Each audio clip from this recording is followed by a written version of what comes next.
Okay, this is video 42 of one video a day during this quarantine, and it has been awesome. And today I have someone from over on the other side over in Spokane. I got Kent Adams with Spokane Talks, and he's going to tell us a little bit about what he's doing over in Spokane. And I was lucky enough, he interviewed me not too long ago, so it's time for me to interview you.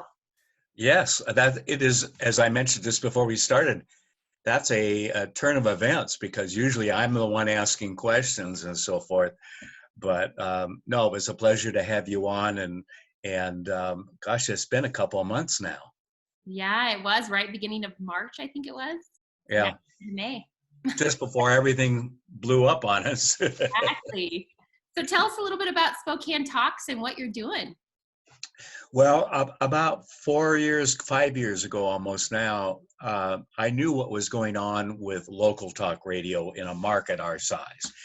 They were going away to national satellite-fed programs and so forth, and felt that we still needed to have good community conversations going on.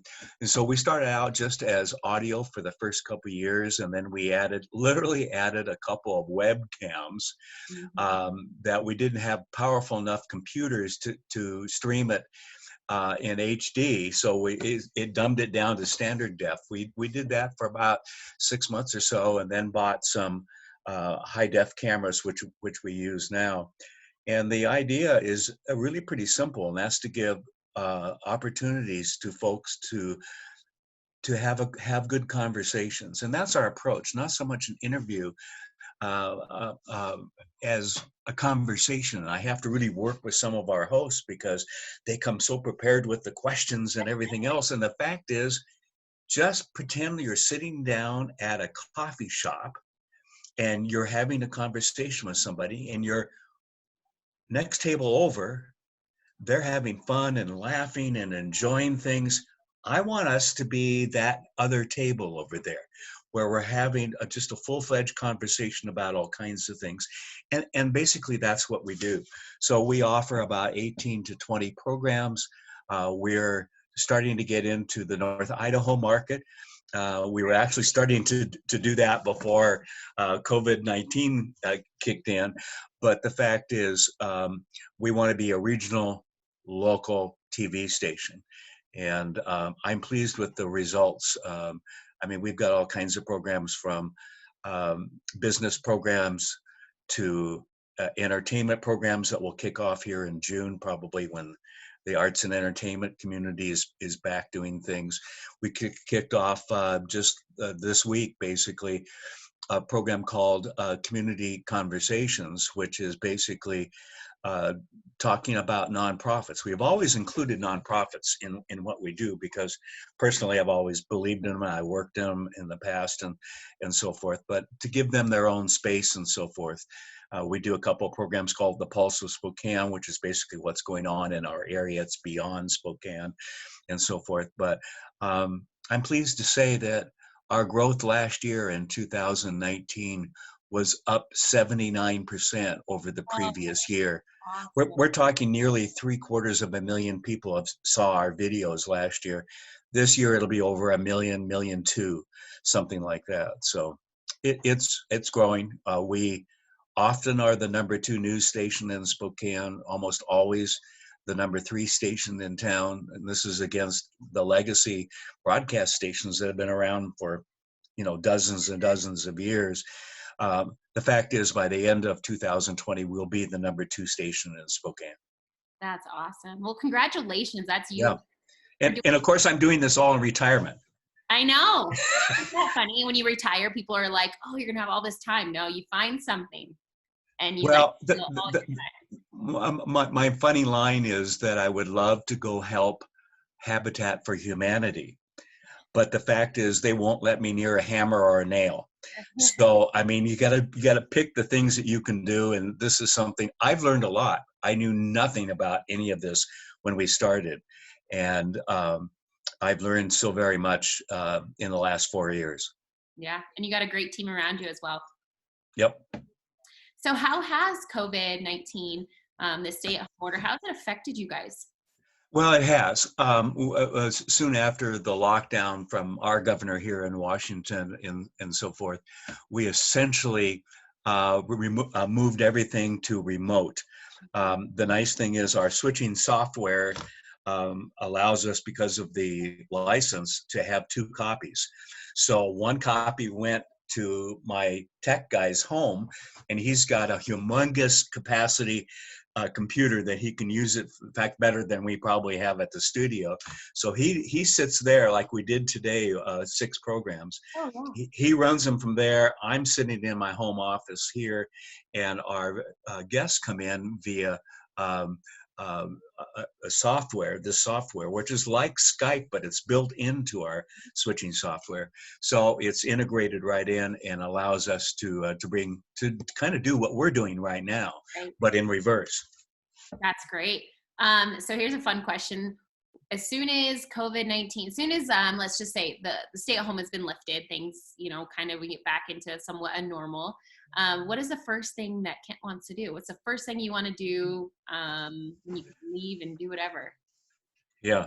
Well, the fact is that we are probably a week and a half away right now from moving back to the studio. I think we'll do a lot of our hosting from there and giving our guests the opportunity to either to come into the station. The fact is we don't have a lot of people at one time, to either do that or to continue to do it remotely. The fact is I've talked with a lot of small business people in the last week to 10 days, and whether it's declared okay by the governor in Washington or not, Spokane is going to reopen by the middle to the third week of May. Oh, wow. And I just hear that. I've talked to enough small business people to know that, Kent, if we don't open up, we'll never open again. And you got to feel for those folks that put their life on the line to run a small business and so forth, and their employees and everything else. And so I'm hearing that we're going to take a stand by early next week. I'm going to do an editorial on it's time to open up again. And because we, as you know, we have two viruses, the COVID-19, then we have an economic one. And the economic one is putting people out of work. It's a very depressing to a lot of people. Mental illness, Yeah. suicides are up, all of that, all the negative stuff. And that's only going to get worse as time goes on. Yeah. It's yeah. I've been talking to a lot of small business owners, and it's hard to hear what Yeah, they're. it is. So, what's your favorite part and your least favorite part about Spokane Talks? Um, my favorite part is telling good stories and helping to promote the community. Our target, um, our mission statement, if you will, is to support and tell the stories of small business and of what's going on in our community. The hardest part has been the financial end, because up until recently, no one has really understood what it is we're doing and investing in it. And we have a couple of investors now, and in fact, a couple of them were going to up their investment, and then the stock market hit. Welcome to how it's affecting everybody. But the fact is, we're taking off. We had literally the best sales month in 1 week before everything shut down. And the last week has been close to that. It's starting to come back. So we're seeing that. So we're just like any other small business. We're weathering the storm too. In many ways, with some of my friends in the broadcast industry who have lost 40% or more of their advertising dollars, we haven't. We've lost some, we didn't gain some. That being said, I had a couple of folks who said, well, when I can get back to work, we need to promote our business. And they're coming on starting the middle of May. That's awesome. That's Yeah. really. So I know I've talked to you about a little, in the past about your past and like things that you've done. And you have, I mean, we could sit here and talk about your resume. You've done some amazing things. What is one piece of advice you would give a younger Kent? Um, I would say, I remember, I remember when I was back in high school and early college, folks talking about you're going to have several jobs during the course of your lifetime. And that's been true of me and a lot of my friends and so forth. I didn't realize that part of that also meant a number of careers as well. What I'm doing with video and in the station and so forth is not what I majored in college. Okay, and the fact is, I think we need all of us to think about what are the things that excite us. I just told someone today that I wish I had the interest in learning back in high school and college that I do at almost age 74. Okay. And a couple of folks that are close to my age go, you're right, Ken. And that's the fact. So my advice always is keep learning, learn something new. You never know. I love that. All right. So here's the final question is, how can you're here supporting the community, you and I met through nonprofit stuff. Right. How can the community and how can we support you during this time?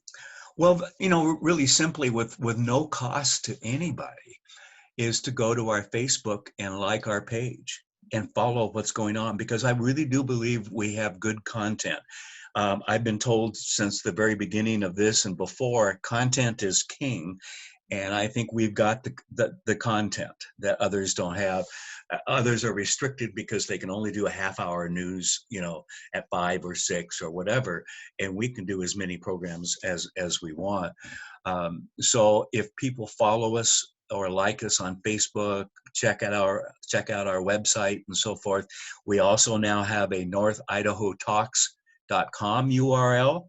So again, that was getting ready to come to that side of the border, if you will, and then everything broke loose on the COVID issue. But to follow us, that helps our numbers.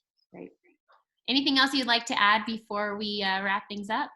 Well, I hope people are staying safe. I hope people are thinking about their family. I know for us it's very difficult. We went down Saturday to see our son and daughter-in-law and grandkids down in Valley Ford, and it's not the point where you can hug and all of that like normally, and so that's tough on people. But I think through mediums like this and so forth, to keep in touch as much as you can, and it's going to get better. Well, thank you so much. You're welcome.